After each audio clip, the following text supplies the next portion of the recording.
really look forward to working with you more on that, sir. Thank you. Councilwoman Fiore. Thank you. Thank you so much, Commissioner and Fire Chief, for coming out and giving us this regional approach.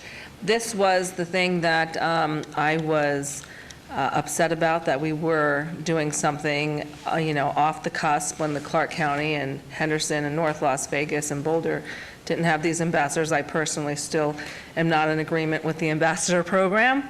But here's the thing, this changes every 5 minutes, and daily we recognize the doom and gloom instead of the positiveness, right? CDC, the same time you guys got the 19 million, they said, okay, don't test unless, people have symptoms, okay? So when we look at that, and so we take some direction from CDC and then we take some not direction from CDC because it changes every 5 minutes. And one of the things that we don't report is that the 1,000 deaths that we have had here in the state of Nevada, CDC's reports was 6% out of the 100% were from COVID, and the other 94% had major underlying conditions that contributed to their death.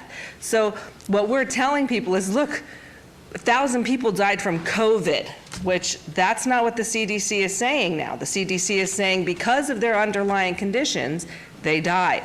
So I want, as we have our Nevada constituents running around living in fear, I want them to also know the good things about it. People aren't just dying from COVID, right? You know what people are dying from? Not having money from unemployment. Right? Kids are getting beat because they don't have an out to get in school. We don't talk about that, right? We don't talk about that at all. We talk about shutting business down, that businesses pay taxes into the unemployment system so then the unemployment people can get their checks. I have a karate instructor in Ward 6 who has not been able to get a check from unemployment. I don't know, what are we on, our 5th unemployment director now? I mean, come on. The first lady that was there, she was just fine. It's not her, it's the system, it's the broken system. And I've been saying this out loud for a really long time. We're looking at testing our homeless. Guess what? Our homeless proves to be the most population with the less positive tests. Our homeless folks don't have COVID. A few of them do, but it's us. It's us germaphobes that all of a sudden that are now exposed to germs that are getting COVID. Our homeless, it's like kids, let them play in dirt, they don't get sick. So I want to make sure that as we go forward as a region, that number one, we're helping our businesses and not punishing our businesses. People are dying without funds. Evictions are going to happen. Our unemployment system is broken, all in the name of COVID. Our kids are getting beat. Domestic violence is up, all in the name of COVID. So at what point is COVID the problem, right? So that's where I stand, and I'm not going to change.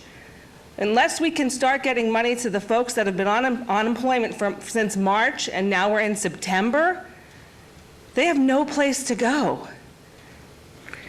So this COVID and this testing and shutting our businesses down and, up from Carson City, targeting businesses because of different political affiliations, that's what I'm very frustrated about. So